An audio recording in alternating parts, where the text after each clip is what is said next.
The salty air of the fishing village clung to everything: clothes, skin, even the cracked wooden walls of the tiny shack where 12-year-old Mateo lived with his mother Rosa. The ocean was both their lifeline and their prison. Every morning before dawn, Rosa walked to the shoreline to buy fish from the boats returning from a night at sea, then carried baskets into the village to sell. Mateo, blind since birth, could not help her in the ways other children might have. Instead, he sat by the doorway, listening, always listening. He couldn't see the boats rocking on the waves, but he knew the rhythm of their wooden hulls striking against the dock.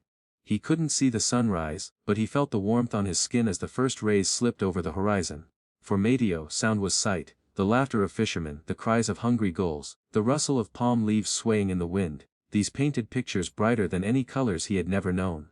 But among all the sounds that filled his world, music was his refuge. From the neighbor's radio, often crackling and faint, he learned to hum melodies that weren't his own. When other children teased him for his dark glasses and stumbling steps, Mateo would retreat inside and lose himself in song. His voice, clear and haunting, seemed to rise above the poverty that chained them. It was as if every note gave him wings, allowing him to escape the weight of the world, even for just a moment. Yet, life was not kind to dreamers in the village.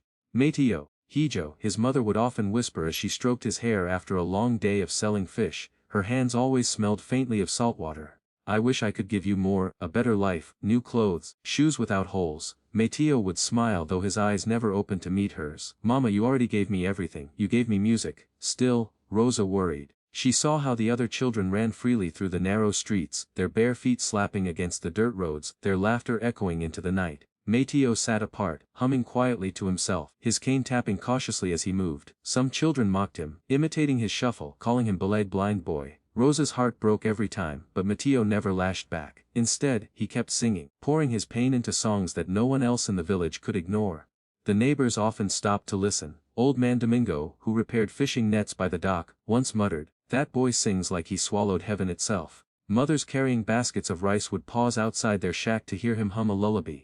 Even the rowdy tricycle drivers, who shouted and laughed all day, grew quiet when his voice floated through the air. But despite the admiration, no one believed his talent could change his fate. After all, this was a poor village in the Philippines, far from the glittering stages of the world. Dreams like Mateo's rarely left the shore. At night, when the village grew quiet and only the sound of waves remained, Mateo sat by the window. His hands explored the rough wood of the sill, memorizing every groove as he leaned forward to catch distant music from radios in nearby houses. Sometimes, it was a pop song in English. Sometimes it was a Tagalog ballad. He memorized every word, every rise and fall of melody, storing them inside like secret treasures. He didn't need to see the stars, he could feel them when he sang. But there were moments when the silence grew too heavy, when even music couldn't drown the ache of being different.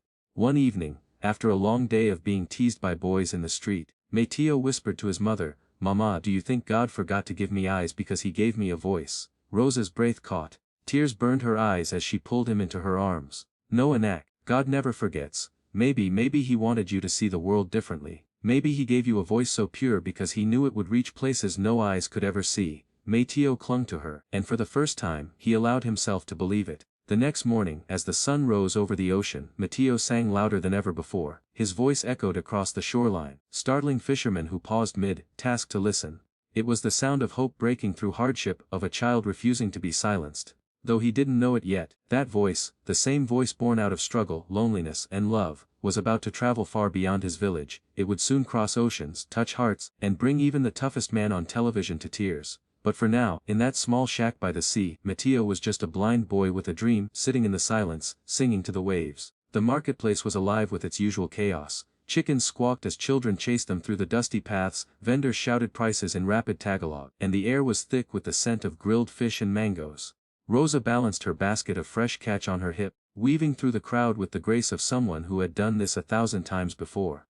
Beside her walked Mateo, tapping his cane gently against the ground, his small hand clutching the edge of her skirt so he wouldn't get lost. "Anak, stay close," Rosa reminded softly. "I'm here, Mama," Mateo replied with a faint smile. His ears picked up everything: the crackle of oil in a frying pan, the laughter of children bargaining for sweets, the distant strum of a guitar. To him, the marketplace wasn't a blur of colors, but a symphony of sounds. That day as Rosa stopped to sell her fish, Mateo sat on an old wooden crate near her stall. He listened to the chatter, the haggling, the clinking of coins, and then, quietly, he began to sing. It was a simple Filipino lullaby his mother used to soothe him with when he was younger. His voice, gentle yet rich, carried above the noise of the market like a bell cutting through fog. At first no one noticed, but soon shoppers slowed their ears drawn to the sound. A mother holding her baby paused, rocking her child to Mateo's melody. A fisherman carrying a heavy basket of crabs set it down just to listen. Rosa, busy with customers, didn't realize what was happening until she looked up and saw a small circle forming around her song. Among the crowd stood a woman in her mid-30s, carrying books and a bag slung over her shoulder. Her name was Lisa, a volunteer teacher from Manila who had recently moved to the village for community work. She had heard children sing before, but this was different. Mateo's voice was clear and haunting, filled with emotion that seemed far too deep for his 12 years. When he finished, the crowd applauded softly, some smiling, others wiping tears from their eyes. Mateo tilted his head, startled by the sound. "Mama?" he asked, unsure. Rosa rushed to his side, proud yet embarrassed. "Mateo, Anak, people were just listening. You sing beautifully." Lisa stepped forward, her eyes glistening. "What's his name?" "Mateo," Rosa replied hesitantly. "He's blind, but music, it's everything to him." Lisa knelt so she was level with Mateo. "Mateo, your voice, it's a gift. You don't just sing notes, you make people feel." "You?" Mateo smiled shyly. "Do you really?" "I know so," she said firmly. Over the next few weeks, Lisa returned often. She visited Rosa and Mateo at their small shack by the sea, bringing books, a portable radio, and sometimes even recorded tracks for Mateo to practice with. She was determined to nurture the talent she had stumbled upon. Each time she listened to him sing, goosebumps rose on her arms. One evening, as they sat outside listening to the crashing waves, Lisa leaned closer to Rosa. "Have you ever thought of letting him audition for something bigger?" Rosa shook her head quickly. "Audition? For what? We are poor. See, my son cannot even see. The world is not kind to children like him." But Lisa's determination burned. "You don't understand. His voice is extraordinary. I've seen videos of children from small towns making it to America's Got Talent.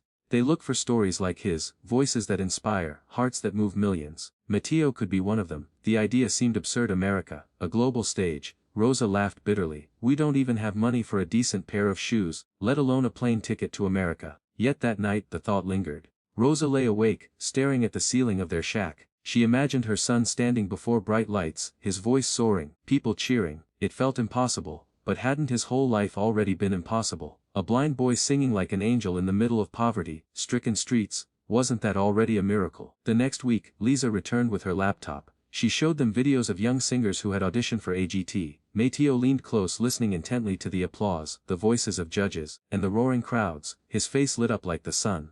"Mama," he whispered, clutching her hand. "I want to try. Please." Rosa's eyes filled with tears. She wanted to protect him from disappointment, from the cruelty of false hope. But she also couldn't ignore the way his entire being seemed to glow with the possibility.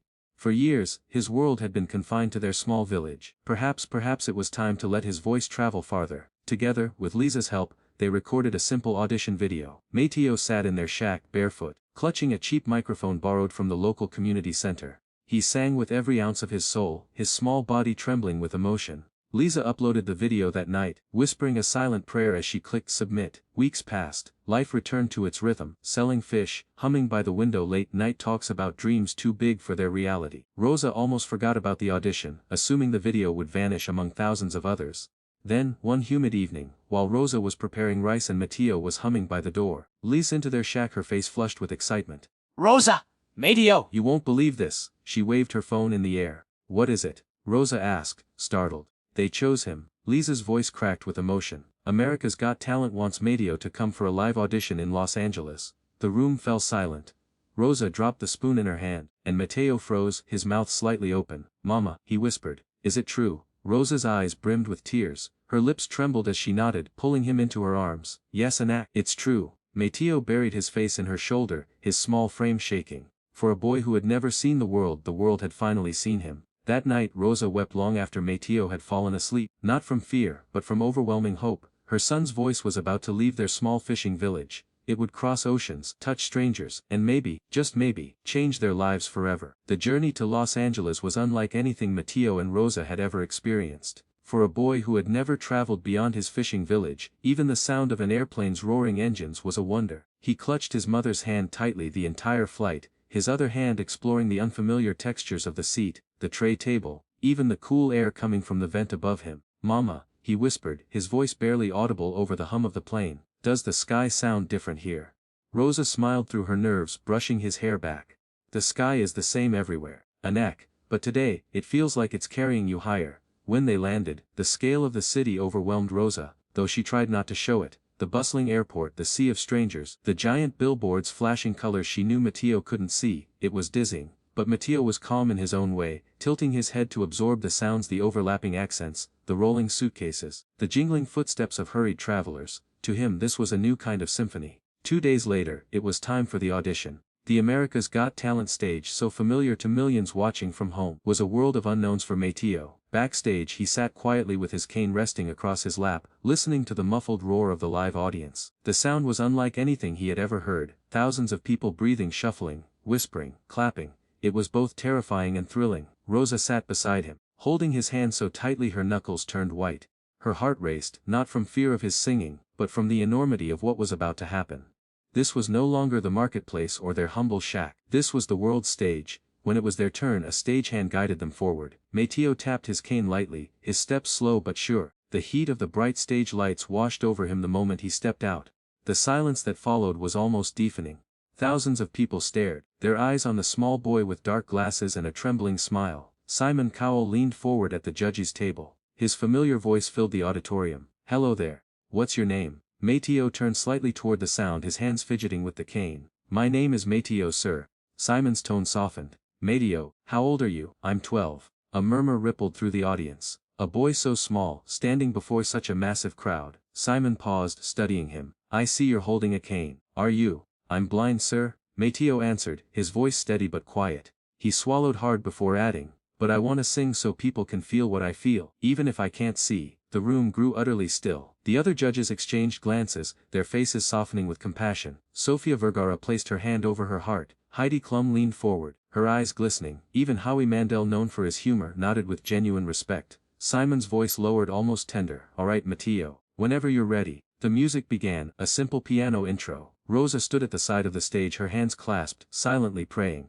Matteo took a deep breath, and then it happened. His voice rose, soft at first like a whisper of wind across the ocean. But within seconds it grew, rich, angelic, filled with a rawness that silenced every sound in the auditorium. He wasn't just singing notes, he was pouring every ounce of his being into the song. His voice trembled with longing, then soared with hope, weaving pain and beauty together until the entire room hung on every syllable. The audience, who moments earlier had been chatting, cheering and clapping, now sat frozen, many with tears streaming down their faces. For Matteo the stage disappeared. He wasn't in Los Angeles anymore. He was back in his small village, sitting by the window, singing to the waves. But now, instead of the sea, thousands of hearts listened. Rosa pressed her fist to her lips, holding back sobs. She had heard him sing countless times, but never like this. His voice seemed bigger, fuller, as if the lights, the stage, and the enormity of the moment had unlocked something hidden deep inside him. As Matteo reached the climax of the song, his voice cracked, not from weakness but from pure emotion. It was the kind of crack that broke walls, that made people believe every word.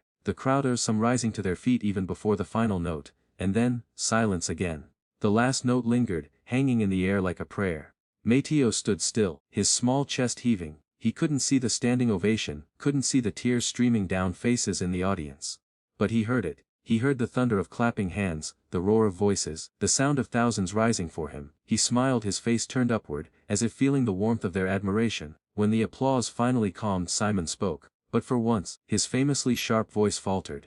"Matteo," he said, his words catching slightly. "I don't think I've ever heard something quite like that." The audience cheered again, as if to confirm his words. "You see," Simon continued, leaning closer to the mic, "this show is about more than talent, it's about heart. And what you just did, well, you reminded all of us why music matters. It's not about the notes, it's about the truth behind them. And you, young man, have more truth in your voice than most artists I've met in my entire life." Rosa broke into tears at the side of the stage, covering her face. Matteo bowed his head, unsure what to say. Sofia's voice rang out next. "That was one of the most beautiful performances I've ever heard. You touched my heart, Matteo. You touched all of our hearts." Heidi wiped her eyes, adding, "You have a gift straight from heaven." And Howie, normally quick with a joke, simply said, "You don't need eyes to see when your voice already paints pictures."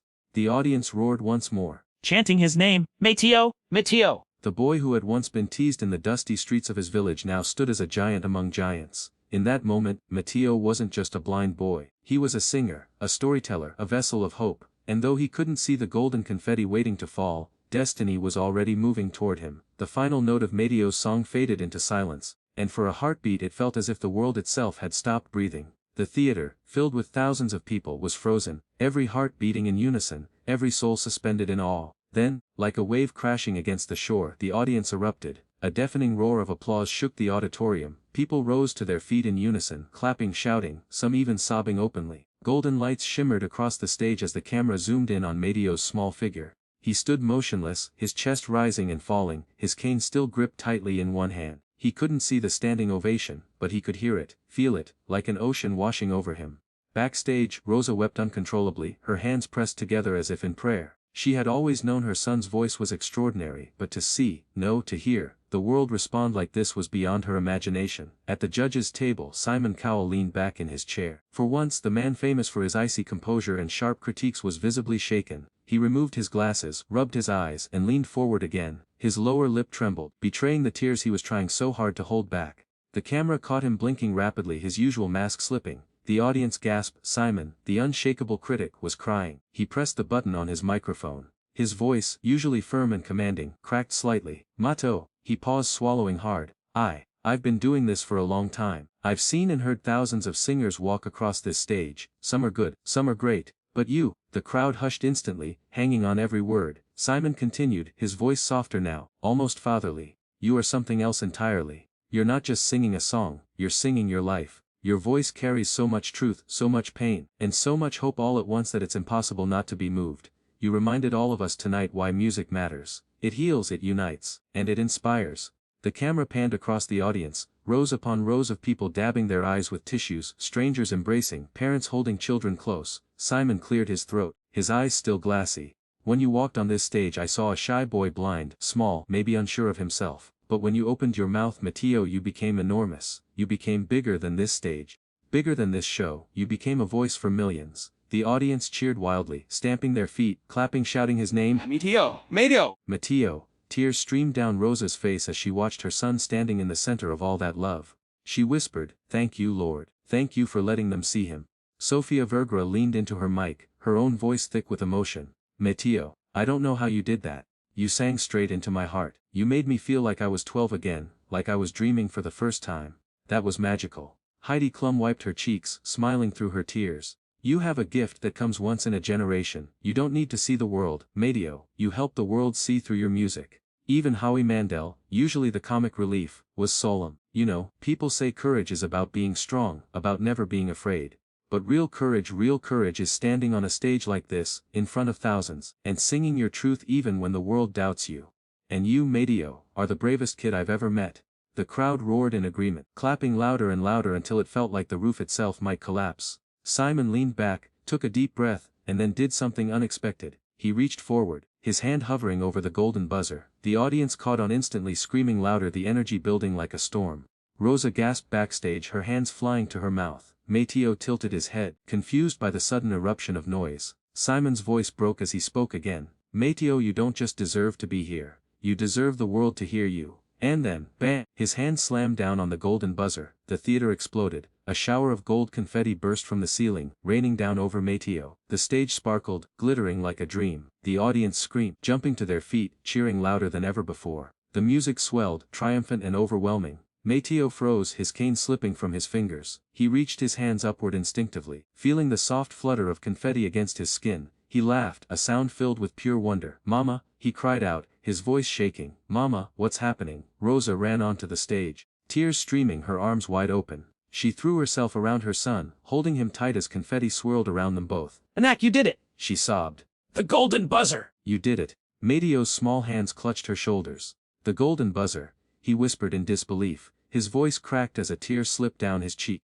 "Mama, does that mean they believe in me?" Rosa pressed her forehead against his. "Yes, my love, they believe in you. The whole world believes in you." Simon stood from the judges' table, still visibly emotional. He clapped slowly, nodding toward Mateo and Rosa. His eyes met Rosa's across the stage, and in that silent exchange, there was something unspoken. A recognition of the years of sacrifice, the sleepless nights, the whispered prayers. As gold rained down, Mateo lifted his face toward the warmth of the stage lights. He couldn't see the colors, couldn't see the sparkling confetti covering his hair and shoulders.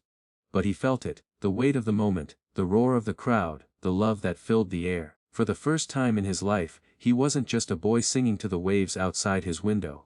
He was standing on the biggest stage in the world, and the world was listening. And in that golden storm of confetti, Simon Cowell, the man known for his unshakable composure, wiped his cheeks once more, unable to hold back tears. The golden confetti had barely settled when the stage crew guided Matteo and his mother backstage. The roar of the crowd still echoed in his ears, the sound so thunderous that it lingered in his chest like a heartbeat. Rosa held him tightly, unwilling to let go, her hands trembling as she stroked his hair. "Anak," she whispered, her voice still breaking with emotion, "do you realize what just happened? The whole world knows you now."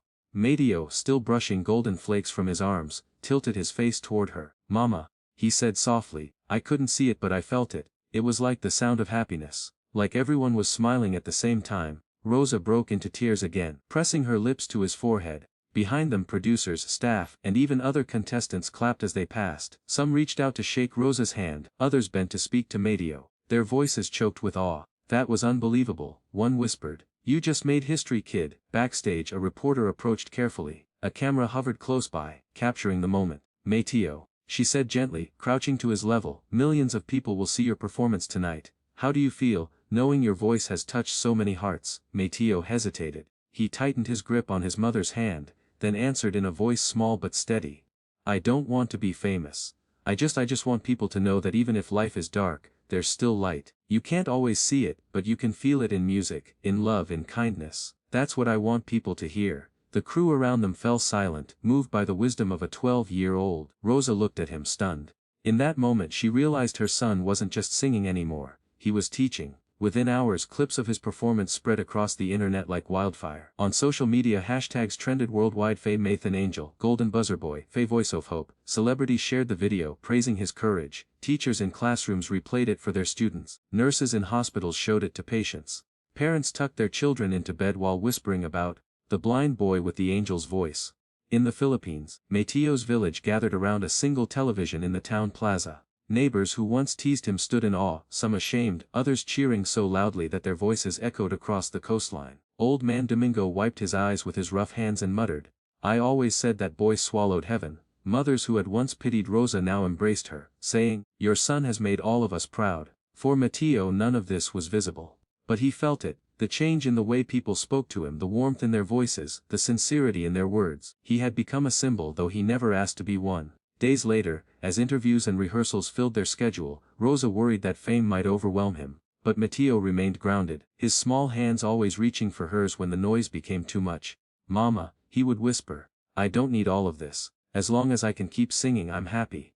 During one interview, Simon Cowell himself surprised them backstage. He approached quietly, not as the powerful judge everyone feared, but as a man deeply touched. He knelt in front of Matteo, his British accent softer than usual. "Matteo, I wanted to tell you something," he said. Matteo turned toward his voice. "Yes, sir." Simon cleared his throat. "You reminded me why I started this show in the first place. It's not about ratings or fame, it's about finding voices that change the world. And you changed me. You made me cry, which doesn't happen often." Matteo smiled faintly. "Then maybe my voice did its job." Simon laughed through his emotion, patting his shoulder. "Yes, it did." As weeks passed, Matteo's story traveled across continents. Messages poured in from strangers, a soldier in the Middle East who said Matteo's song gave him courage, a young girl in the US battling cancer who listened to his performance on repeat, a blind teenager in Africa who finally believed he could chase his own dream. Matteo, sitting by a window in their small hotel room, listened as Rosa read these messages aloud each night. Tears often filled her voice as she read, but Matteo only smiled. "See, Mama, I told you, light doesn't need eyes, it just needs a voice." The finals of America's Got Talent loomed ahead, but whether Matteo won or not no longer mattered. His performance had already left an imprint on the world, something no trophy could equal. His voice had become more than a sound, it had become a lifeline, a reminder, a beacon. On their final night in Los Angeles before returning home, Matteo and Rosa walked near the ocean. The waves sounded different here, harsher, stronger, but still familiar. Matteo stopped, holding his mother's hand. "Mama," he whispered, "do you hear it?" "Hear what, Anak?" "The ocean," he said with a small smile. "It's the same as home. No matter how far we go, some sounds stay the same." Rosa squeezed his hand, her heart swelling. She realized then that no matter how far fame carried him, Matteo would never lose himself. He would always be the boy who sang to the waves, the boy who believed that light lived in sound. When they returned to the Philippines, the village welcomed them with open arms. Children no longer mocked him, they gathered around him, begging to sing with him. Parents told their children, "Be like Matteo. Don't let anything stop you." And Rosa, once just a fish vendor struggling to survive, now walked with pride, knowing her son had given not just her but the entire community a new kind of hope. Years later, people would still remember that night when a blind 12-year-old Filipino boy stepped onto the world's biggest stage and sang with a voice that made Simon Cowell cry. They would remember his words backstage, about light in the darkness, and they would carry that message with them, in schools, in hospitals, in quiet moments of doubt, whenever they needed to believe in hope again. For Mateo, the dream was never about fame, it was about singing so people could feel what he felt, and in the end, he had done exactly that. Because sometimes you don't need sight to see beauty, sometimes all you need is to listen.